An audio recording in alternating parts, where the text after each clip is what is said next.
My name's Adam McLaughlin, and this is the Church Marketing Ideas Podcast. Practical ideas to help your church build trust in your community.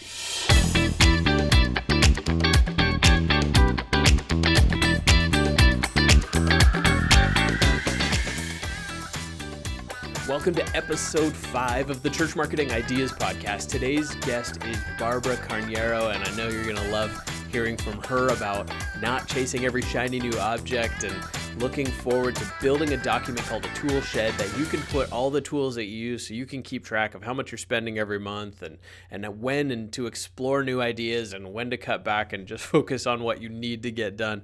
It's a great interview, and you can find all the show notes today at churchmarketingideas.com/005. Now, as you know, we've been doing a giveaway for the first 5 episodes of the Church Marketing Ideas Podcast, and Barbara loves coffee. So today's giveaway is a $20 Starbucks card. Now, how do you earn that giveaway? What can you do for your chance at that giveaway? Take a screenshot of the podcast and tag us on either Twitter or Instagram at CMI Podcast, Church Marketing Ideas at CMI Podcast. So take a screenshot, however you're listening to the podcast today, or if you're watching on YouTube, tag us on Instagram or Twitter at CMI Podcast for your chance to win a $20 Starbucks gift card. And you're going to want to listen to the end of the podcast today. A listener question came in about how can we explore some alternatives to printing a bulletin every week. So that question and answer coming up at the end of the podcast. But first, my conversation with Barbara Carneiro. Barbara is the founder of Word Revolution, a communication and design agency for Christian ministries. And she's also the brain behind 412 Lab, a training program for church communications. She's a Christ follower, forever curious strategist, minimalist designer, storyteller, and geek. And as I mentioned, she loves coffee, so you will make her happy with a white chocolate mocha. A few words from our sponsors, and then here's my interview with Barbara Carneiro. Hey friends on the Church Marketing Ideas Podcast and any friends of Adam who are listening to this or watching this, I'm Neil Smith.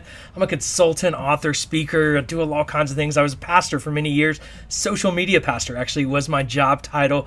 And I've been living in the world of social media for many years. I actually wrote a book called Social Media Guide for Ministry about 8 years ago. And I had somebody email me the other day saying, I just got your book. I can't wait to read it. And I was like, don't read the book. It's 8 years old. Social media has changed so much in 8 years. And I wanted to create resources, and I've been creating resources to help churches.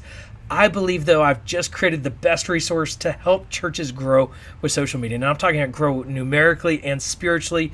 So I want you to check it out. It's a free resource. There's 3 training videos. We're going to have Facebook comments and learn and grow together. So go to churchmarketingideas.com/grow, churchmarketingideas.com/grow, and go check out this resource. Sign up, get the free resource, and engage in the conversation. Let's start growing your church together using social media.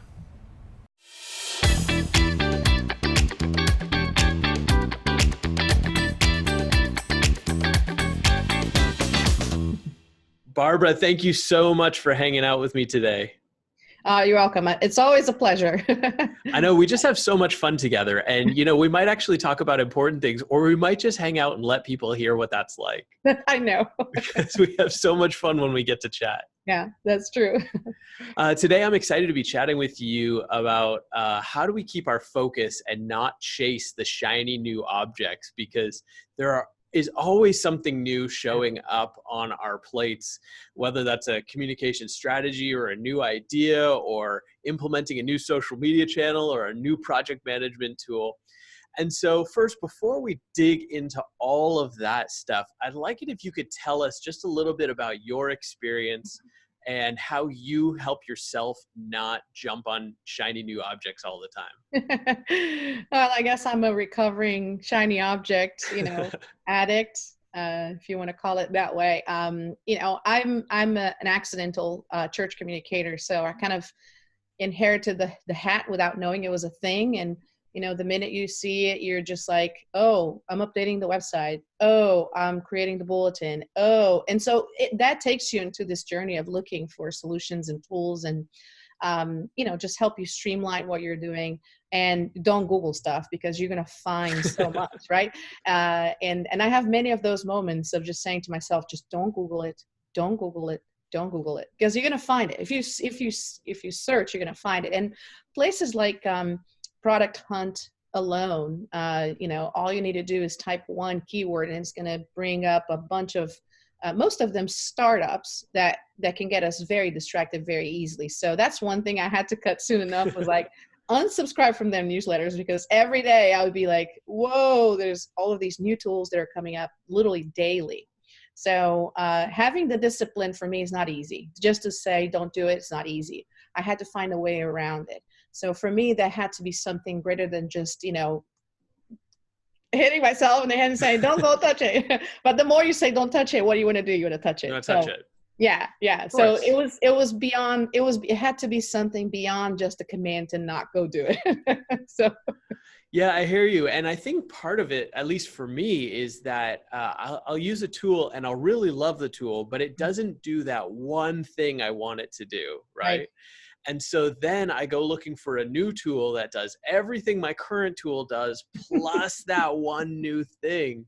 And so how do you find the balance between looking for something that could potentially replace everything you do, which hopefully would be the most streamlined solution, versus building a toolbox of little tiny things that each do the pieces you need? Yeah, that's actually a good, I'm glad you used the word toolbox, because a tool shed is what we call a tool shed. I just think it's funnier. It was one of the first documents that we created internally. And let me tell you why. It came from the need of even keeping track of what we had available, because I'm not going to tell you how many times I bought a deal on AppSumo, and then later somebody would tell me about it, and I would create an account, and it would tell me, you already have an account with this software. And I was like, no, I don't. And indeed, I would check, and here I am. Not only had I paid for it, it's been sitting in my, I don't know where, for, 3 years, never demoed it, never tried it on, never used it.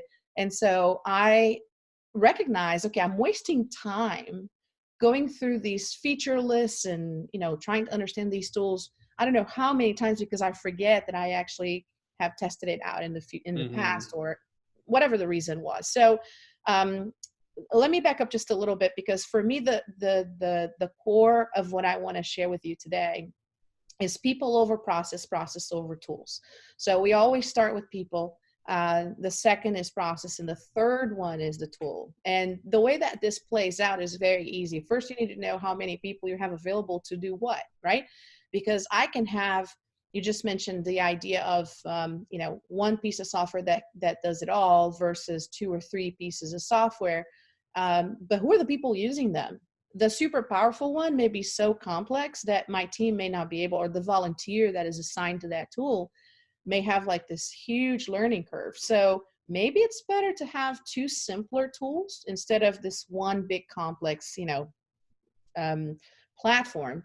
And how to make those decisions. I can't decide based on price. I can't decide based on functionality. I really need to look at my people first. Is it easy for me to train them? Are they even willing?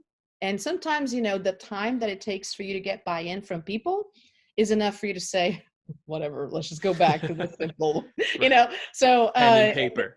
Right. You gotta measure those out. And I had situations where I suggested just put a calendar on the wall. You don't need a project management system. Literally grab a piece of paper, put it on the wall, or some vinyl, and that's your calendar, and you can excel with it because the power is not in the tool.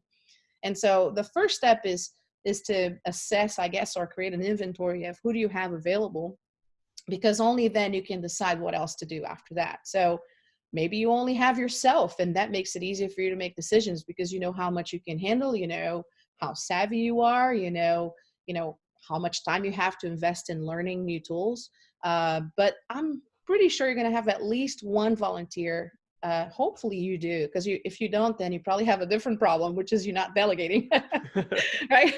But you may have at least one other person either now or in the near future. And I want to be able to look at that person and be like, okay, is this something that this person can use? I know that's true for my team. I lead the prayer team at my church. And we've been sending emails out with prayer requests, and I'm trying to move them away to something different. There's an app that can help you with that. and I'm trying to train them on how to use it, but I can't do it like a clean cut. From now on, we're all going to do this. No, I'm going to transition them slowly, training them how to use it and get them familiar with the tool first before we can actually all start using it. Until then, email is just fine. Does that make sense? Sure. Yeah. And so anyway, go ahead. No, it's great. I feel like I could just say, and here's Barbara, and then we could have the rest of the podcast listening to your wisdom just coming. It's beautiful. Well, listen, it's all trial and error. Believe me, all things I know is because I made so many mistakes in the past. It's crazy. How do you know when it's time to give up on a tool that's not working?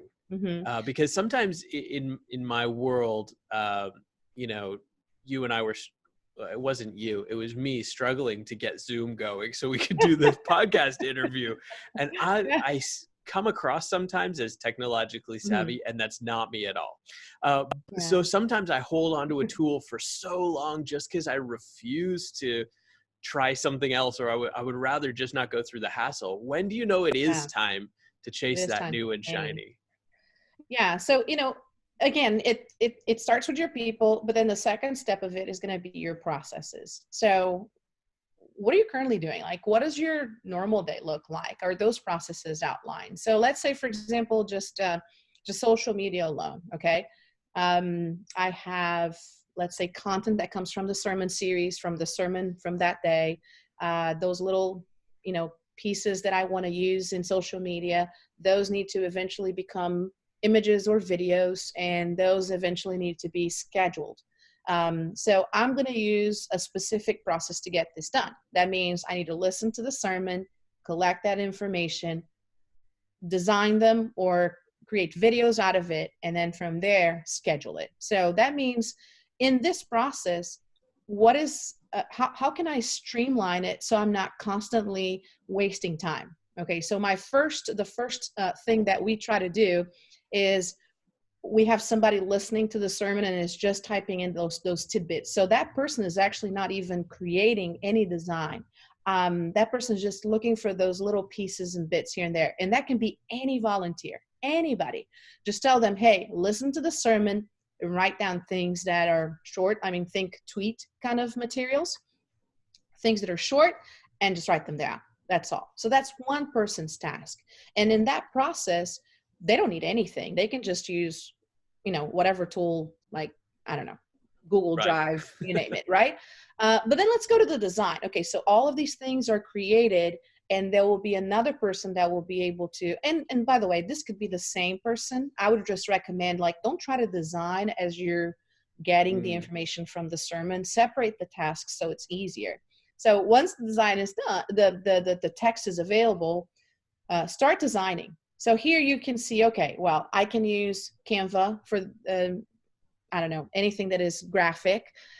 Maybe there are some tools that I can use for video. And at this point, I need to assess, okay, how fast am I able to produce this material every week? How much time is it taking? And so get an idea of how much time you're actually spending just creating these images.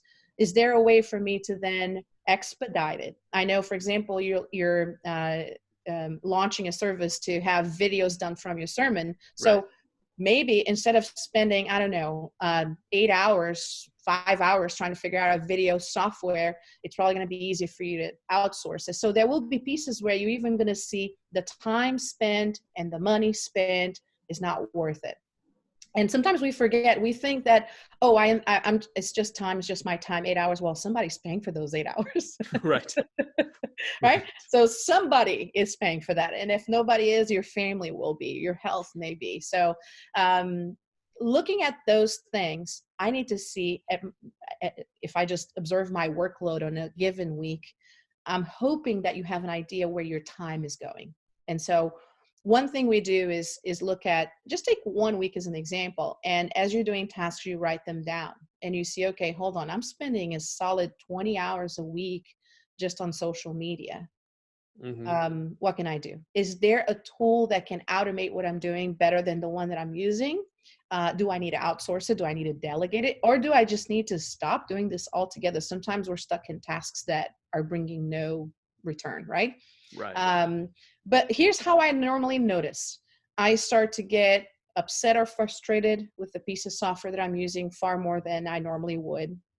I dread starting the task because I don't want to use that piece of software, or it's requiring too many little, copy from here, paste there, then import here, then transfer there. Then, I mean, every time you have a situation where you feel like there has to be a better way, that is normally a key or a red flag, I would say, to say, okay, I need to figure out, because if I'm having this struggle, other people are probably going through the same process. So there has to be something out there that has solved this problem. So in that moment, you can even look for a specific solution for that problem instead of just like, well, let me find a whole new tool, Right. you know? So sometimes it's just a process. Your process may be redundant or out of order. Let me give you one example. Sure. Sometimes we would do, I don't know, brochures, okay, for, I don't know, women's retreat. And we would start designing and everything was ready. And then at the end, we'd be like, okay, who's printing this? Oh, it's the printer such and such has the contact with that person. So we would call, and by the time we're calling them, they're like, oh, we don't have that size brochure. And we only accept InDesign files. And so now we're like, okay, we're going to have to redo this whole thing. Right. Now, knowing that that's the process, you can then start saying, okay, let's ask from the beginning, who's printing this? What's the format that they accept? What kind of templates they need us to use? And how are we supposed to submit the files at the end? So that becomes a place where you can look at your process and you can recognize, holy moly, I've been wasting all of this time. Once the piece was ready, that could have been completely avoided at the beginning, you know? So talk to me. I hear you talking about the process and getting that straight when you're experiencing some frustration or redundancy. And that makes me think of things that we do over and over and over and over again. Yeah. And those things are probably automated somewhere. Yeah. So without Googling and getting 8 million results about how to automate something, but knowing there's probably a tool out there, Yeah. what do you find is the best way to find a high quality tool without getting stuck down the Google wormhole? Yeah. So I don't think I Google tools often, to be honest with you. So my first resource is always the people that are doing the same thing I'm doing. Hey, what are you guys, using for X, Y, and Z? And is there a solution out there that can do X, Y, and Z? So those are normally, that's normally my first go-to. The second one, this may sound very simple, but many people don't know about this. Go to Zapier and see what kind of integrations are there. And you may find tools that are already doing what you need to do without abandoning the tools that you already have. So sometimes I was able to find tools just looking at the available apps that I was like, oh, I never knew about that one, without getting lost in the ocean of Google, right? Right. And the final one, but again, this one is a tricky one because Product Hunt is phenomenal. But again, you can get sucked in really fast. So, it's easy to be distracted by all of the other tools that they have available. But whenever I have a very specific need, sometimes I will check there as well. And finally, this is like, just go ahead and, I'm just going to shame myself. I go into my AppSumo account and see, have I ever purchased something that does this? That is just sitting there. Right. And believe it or not, a couple of times I have. I just had a situation not too long ago. I think it was not last month.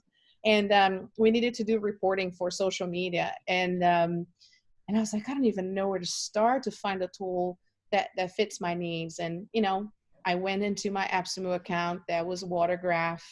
And I was like, okay, well, I paid for it. It's already here. Let me give this a shot. Took me 5 minutes, report fully ready, client extremely happy with the results. And I'm like, that was awesome. Nice. So, yeah. So I hear you saying we need to prioritize people first. Yes. And then we will talk about processes. That's and right. then the last step in the chain is to figure out tools. Yeah. So how can we make this shift if the church we're a part of is focusing more on tools and processes, and then the assumption is we'll get somebody to do it?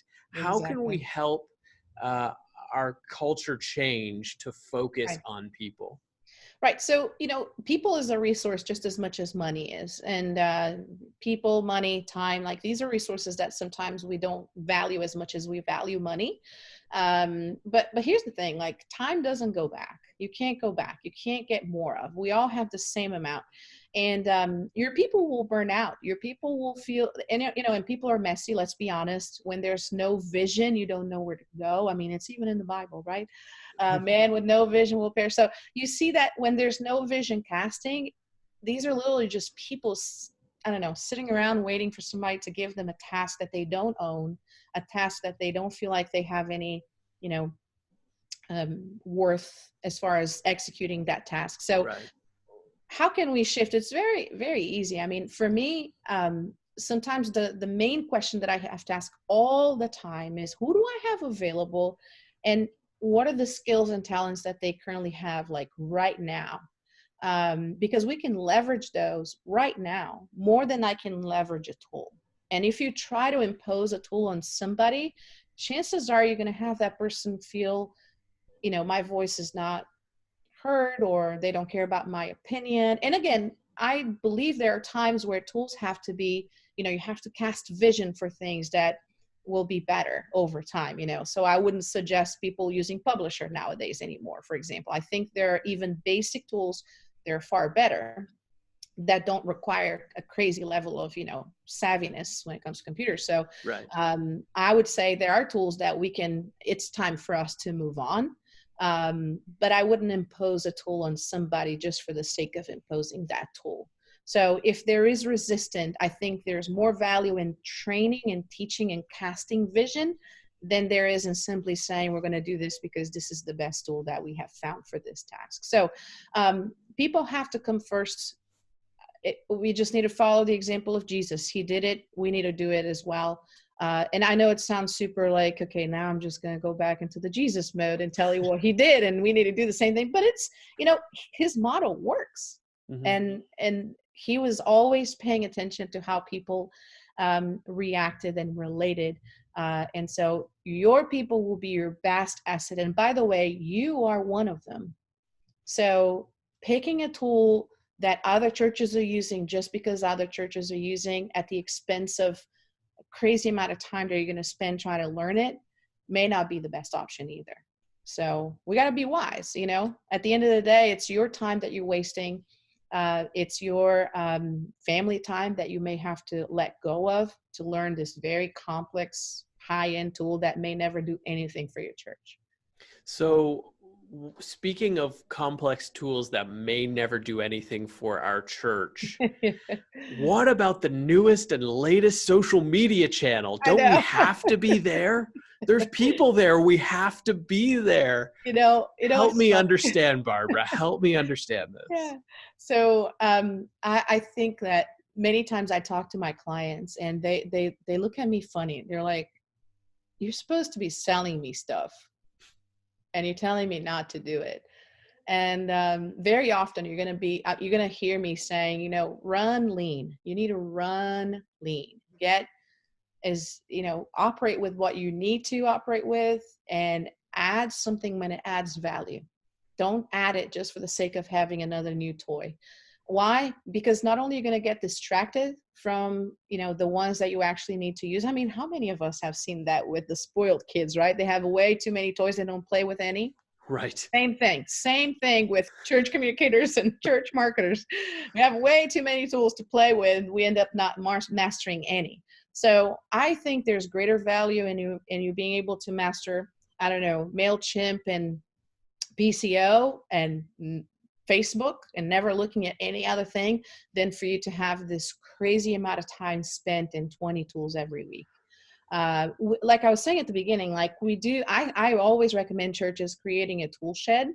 And there are many reasons for that. So your tool shed will show you how much money you're actually spending in tools every month. Most people have no clue, just in tools. I'm just saying just software, not even, outsource, nothing, just software. You're probably not going to be very happy once you put it all in a spreadsheet and you see how much you're actually spending. And then look at how much you're actually using. Chances are 20% of those tools are pretty much carrying 80% of your workload. So the tool shed, doesn't matter what you use. We use Dropbox paper for that. We list every piece of software we're using, how much it costs, and what it does. So a few things. Funny enough, I always tell people this because it's the most interesting part about the tool shed. I have the tools I use and I have the tools I do not use. Sounds strange, but here's why. Here's why. I need to, if I have tested and demoed a tool in some point in time, I don't want to have to think about why I didn't pick it 6 months ago. So if I stumble upon a tool, I want to go to my tool shed and see, why am I not using this? And sometimes we'll simply say it's too expensive, or we're currently using, Active Campaign for that, or I don't seem to trust them, or it seems like their customer support is not too good. Like whatever the reason was for me to not decide to go with that tool. So when a tool comes my way, first thing I do, go to my tool shed. Have I tested this thing before? Yes or no? Okay. Goes to the bottom of my list. That means as of right now, I am not going to test this tool. So resisting shiny objects, that's what I do. That always works, because I'm saying to my brain, you will test it out, just not right now. So it's giving me the opportunity to do it, but I'm saying not in the middle of my day when I'm working. Right. So have you ever been in the airport waiting for your flight, or I don't know, like a lazy Saturday, which we never have, but I don't know, maybe, there will be occasions here and there where you may have some extra time. Allow yourself the time to go to your playground, go to your tool shed, see the tools that are listed in the bottom, and say, okay, I'm going to test 1, 2, 3, 4, 5, as many as you want to test out. And then you categorize them. Okay, this one, I'm going to start using it. I feel like it fits our process and I can handle it in my team. So I'm going to put it on the top, and I'm going to say from now on, my team will know that this tool is available for us. So if my team needs to do, let's say, image editing, they can go into my tool shed and they can say, okay, they can search image editing. Oh, we're already paying for Canva. Well, Canva's not a good example for image editing, but you know what I'm saying. So you know what I'm saying? So, Yep. Okay, we're already using program X, Y, and Z for image editing, so they can just request a password and start using it. You Sure. can use this internally with all of your team. Maybe it's just, they can view, they don't have the ability to change it. They can just view, but at least you have like this highly detailed spreadsheet of everything that the church is currently using or what's available, and also why you're not using another piece of software. So imagine, here comes Miss Jane and says, hey, we need to start using blank. And I can tell her, hey, go to the tool shed, see what's in there. And she can go and see, oh, you guys have already tested it out. It seems it's too expensive for us right now. So is a tool shed, you mentioned Dropbox paper, is a tool shed something that's a document that's publicly accessible that different people can contribute to? Okay. Yeah. So, and another thing that sometimes is interesting is I want my team to be able to propose software. So they can come and they can add and say, hey, I would love for us to evaluate X, Y, and Z. And so we are able to look at that. So if they need, for example, I would be the one saying, okay, let's spend that money, but they can suggest. So I can then, whenever we have the time, go through that piece of software and decide, okay, it seems like this would be a great tool for us to have. It's been approved, moves up, and now the whole team has access to it. Yeah, that's really good. And I think that's a helpful way that you can, say, I like the shiny new object. I'm going to go for it, but just not right now. Mm-hmm. Like, I think that's key to being able to take a breath and say, I would love to check out the new something or other, but until my work today is done, I'm not going to get distracted that way, right? Because then what's going to happen here is you're going to be doing your work after hours because you spent all day chasing the new tiny shiny tool just to find out it didn't do what you needed it to, but now you're stressed at night. Flip that around, you get the stuff you have to get done during the day. Then at night you're poking around with a tool. If you find out it doesn't do what you needed it to, the stress level is different just by shifting those few things around. Yeah. And, we all have those crazy bookmarks, we bookmark a whole bunch of stuff that we wanted to ever, I don't know, in some time in the future. So and some of those may be tools that now are getting lost in this crazy amount of tabs that I never go back to. So this gives me the discipline to also be like, okay, if it's a tool that goes there, and I allow myself that playground time, because we're all nerds, let's be honest. We all like to play with these tools, and it's always cool to see the new feature. And so for me, it's like, even during the day. So let's say there's a day where you're just stressed out and I don't know, things are just not going so well. Allow yourself that treat. And like, you know what? I'm just going to clear my mind. I'm just going to test out a couple of things that I had here. And that gives you a little break sometimes, so it helps out. Yeah, I love that. And I think that there's probably some tools that you would recommend that each church could probably consider adopting. So whether they've used these tools or not, I know you mentioned Planning Center Online, you mentioned MailChimp. Give us a few tools that you would say have to be part of that toolkit or that tool shed, and give us a little bit of explanation about what they do and why you choose them. Yeah. I'm actually going to be tool agnostic with you, because I feel like, because there's greater power in the two pieces that come before. But let me talk about what you're trying to achieve. So I believe that many churches are lacking a project management system. I'm a big fan of Asana myself. And I think it fits the needs of many churches. But any project management system would do it. In fact, if nothing else, even a spreadsheet sometimes will be sufficient just to get things going. So project management systems are lacking greatly. Everything is in the brain of one person. Nobody knows what task comes after what. If that person is sick, away, or absent for some reason, things just completely stall. And that's how this person burns out, because he's the only one able to execute or know what happens next. And so we need to remove these processes from our brains and create templates. So that is by far the main thing you can do. I don't care if you only have 3 tasks written down. There's a high chance you're probably doing the same thing over and over and over every week. So just put them down. Like, what's the process for creating a bulletin? What's the process for sending out a newsletter? Write them down. The second one is email marketing. We underestimate the value that email marketing has in the church. And so I believe that there needs to be a component there that allows you to email, mass email, and segment that list. So segmentation is by far one of the main features I would say look for. So something like MailChimp will probably be a good starting, piece of software.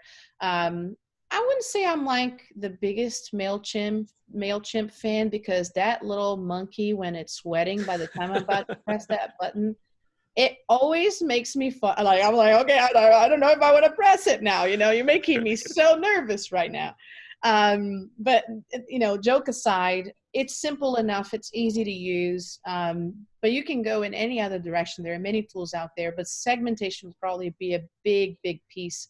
And then obviously volunteer management. Churches grow sometimes without having that in place. And that's when chaos settles in, when they're just like, I don't know I don't know who's available. I don't know who's doing what. They don't even know. The volunteers themselves don't know what's going on. So those 3 pieces will probably be, in my opinion, big pieces to have in place. Everything else, maybe it's an add-on, if that makes sense. Depends on your church, depends on how much you're doing and what you need to execute on a weekly basis. So while being tool agnostic, the things you for sure need to cover: project management, email marketing, as well as volunteer management. Is there anything else that needs to go on that list? Now you're making me wonder if I'm forgetting something important. You could still remain tool agnostic. I'll give you an example. I was speaking with a church, and they were about to spend $4,000 on a server. And I said, do you know how much Dropbox is? So I would recommend cloud storage probably fits into that toolbox. Yeah, that's actually a good reminder. And even how to organize those files. it's nightmare territory just to look at how we're organizing our files or not organizing our files. And so funny enough, that's probably another episode for us to talk about at some point, but the whole like final, the last of all the final files, Right. like that is a process that absolutely needs to go in the church. We just have to end it. And so we've created a system as well that allows us to know, okay, whenever it's final, there's no, so until it's really final, it's version 1, version 2, 3, 4, 5, 6. So it's also easy for people to point back and say, hey, let's go back to 5 or 6 or whatever. Yeah. What about the folder that has 8,000 images and it's called kids pics and it's like IMG_0847. Right. And you'll never be able to find out anything in that folder. So folder organization, and again, with the storage, you're absolutely right. That's probably going to be high in the list as well. Yeah. Okay. Well, that's going to have to be another podcast episode. It sounds like, Barbara, how to organize your file structure. We're going to dig right into the nerdiness on that one. It's far more needed than you imagine. We'll get right into the weeds. Well, I think the challenge is that some churches have this perspective that, I'm the video guy, so I know how videos are named. And I'm the kids pastor, so I know how kids images are named. And the challenge is you may not be there forever for whatever reason. And hopefully it's because of growth and you add more people to the team. And 12 years from now, when you want to do a recap video, you're going to want something a little more organized. But I digress. Barbara, just give us a word of encouragement for people who are chasing the shiny new toys and how they can focus on really accomplishing the things that need to be done rather than chasing the what ifs or the potential. Yeah, I would say just write down everything you're using right now. You'd be surprised by how many tools you're actually using. And you probably don't need that many. So let go of the ones that don't bring you joy.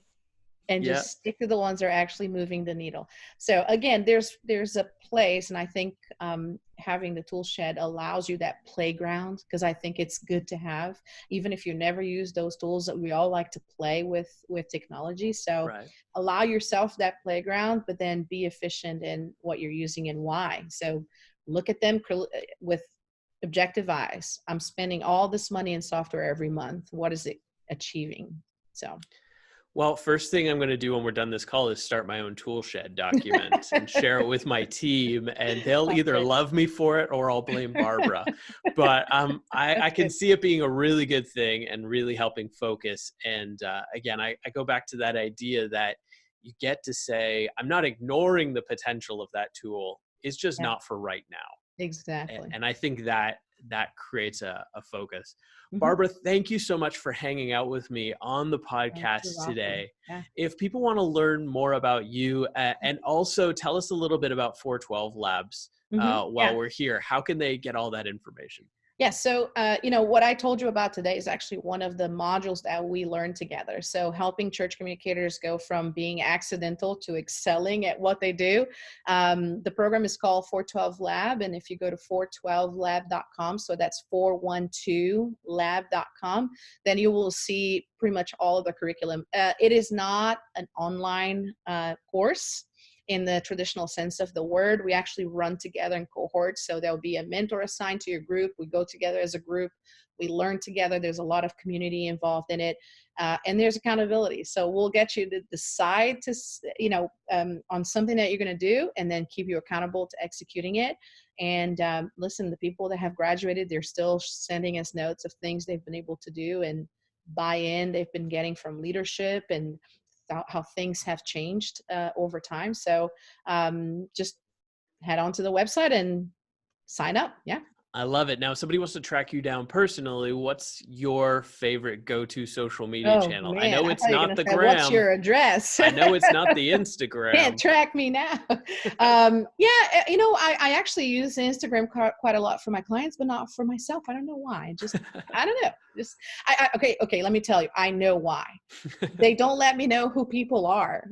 I have to figure out what the usernames are, and it's like, I don't know who Crazy Lady 123 is. I have to, I don't know who these people are. So pretty fair logic. That's what frustrates me a little bit about Instagram is I don't know who's posting what. I don't even know if they're my friends. So on Facebook is a little bit easier. So yeah, Facebook is probably where you're going to find me the most. So if you look for my name, Barbara Carneiro, you're probably going to find me easily. Thank you so much, Yeah. Barbara, for hanging out today. And Got it's it. an honor to have you on the podcast. And it sounds like we've got another episode we're going to have to record about file For sure. naming structures. Sounds good. Can't wait. Talk soon. Bye. Hey, friends on the Church Marketing Ideas podcast, and any friends of Adam who are listening to this or watching this, I'm Neil Smith. I'm a consultant, author, speaker. I do all kinds of things. I was a pastor for many years. Social media pastor actually was my job title. And I've been living in the world of social media for many years. I actually wrote a book called Social Media Guide for Ministry about 8 years ago. And I had somebody email me the other day saying, I just got your book. I can't wait to read it. And I was like, don't read the book. It's 8 years old. Social media has changed so much in 8 years.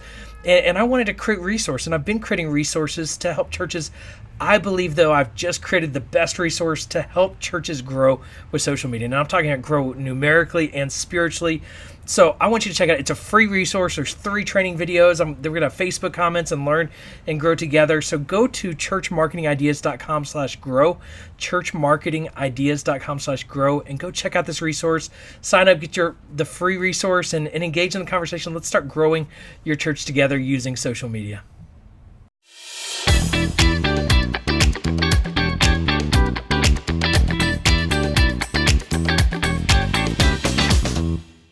Hey, Adam.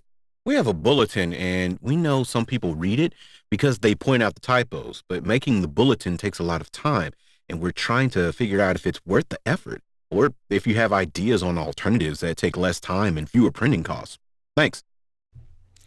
So the bulletin, listen, I'm not saying that every church should use the same solution. So I'm going to give you some solutions because typically speaking, the bulletin in its current form isn't working for a lot of churches. So here are some ideas. You'll need to figure out what's going to work for your church. The first thing I would do, though, is I would do a communication survey, and you could do it for free using surveymonkey.com. Which is online. And the communication survey is going to ask maybe 3 or 4 questions. One is going to be about age. One is going to be about how involved are you in the church? Do you serve? Do you attend a small group? Do you just attend on Sundays? Those kinds of things. And then you're going to ask, 2 important questions. One, how do you find out about new events coming up at your church? And you're going to list announcements, social media, email newsletter. Make sure you put the bulletin in there, all the different ways that somebody might find out about a new event at your church. And then the other question you're going to ask is if you have more questions about an event, or if you want to find out more details about an event, how do you do that? So do you use the bulletin? Do you use the website? Do you check our social media channels? How do you find out more about an event? So where do you learn about an event, and how do you find out more about an event? Now, this communication survey is going to tell you everything you need to know about how reliant your church is on the bulletin. Make sure that you print off a version, put it in every bulletin, because we don't want to leave those people out who might not use SurveyMonkey, but use SurveyMonkey, which is a link online. You could put it in your social media posts, you could put it in your email newsletter, your internal communications, whatever that looks like, to get as many people as possible to fill out this communication survey so you can find out how are people actually getting information about what's happening at your church. Now, this might tell you that the bulletin is completely irrelevant. This might tell you that the bulletin is something you need to keep, but you might want to consider a few ways around the bulletin. One of those ways that I found is an email newsletter. So sending out an email newsletter that has all of the information that would be in the bulletin, but you send it out on Saturday. And the reason you send it out on Saturday is so that when people show up on Sunday, they could take a bulletin, but it's got all the information they already got on Saturday. So it makes people less reliant on an actual print bulletin. But I wouldn't rule out bulletins or rule out prints altogether, but maybe instead of handing out a bulletin that's got, the 10 things happening this week, your bulletin could include maybe it's a flyer for the one big event, or maybe it's a business card that people can treat as an invite to invite their friends to the next big thing. Not only are you giving your usher something to hand out, it's a conversation starter. It lets your people know about what's coming up, but gives them a tool to invite their friends. So I wouldn't rule out print. I wouldn't get rid of it all the way. There isn't a one-stop solution for this, but I think the first step is to do a communication survey and find out which communication methods including the bulletin, are people using regularly, and how can you put effort into getting them the best information there rather than assuming that they're not using the bulletin and trying to get rid of the effort of printing and putting it all together. So that's where I would start, is a communication survey. Find out how people are finding out about your events and how are they learning more about your events. Put your effort into those two spaces and see if you can maximize a paper or some kind of handout on Sundays to replace the bulletin if you decide that's the best course of action. Now, if you have a question, just go to churchmarketingideas.com and click the button that says Ask a Question. I promise I'll answer every single question, and a few of them will show up on our podcast.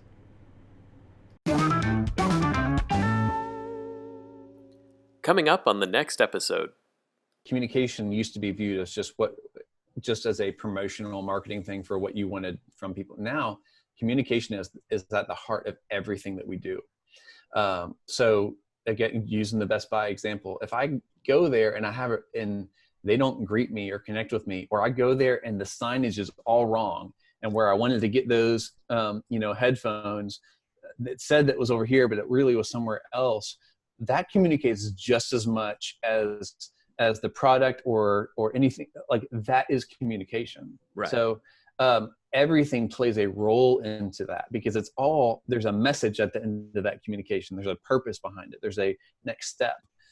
So I think for us in the church, part of why I wanted to write it in a way that it wasn't just for the comm leader, but it was really for a staff, for a whole leadership team or whatever, is that we have to know communication isn't somebody's job, it's everybody's job. And we all have a role to play. And if the ministry is, if the communications team or a leader or person or volunteer is communicating something and differently than what the ministry is communicating, or they make a promise that somebody else doesn't deliver on, or whatever, if they're not in sync, then we've missed our opportunity to communicate our message. So at the heart of it, if we know the message we're communicating, we know the methods we're using, they all have to be in sync on that, so that we're advocating for the person we're trying to reach, because everything they do from beginning to end communicates.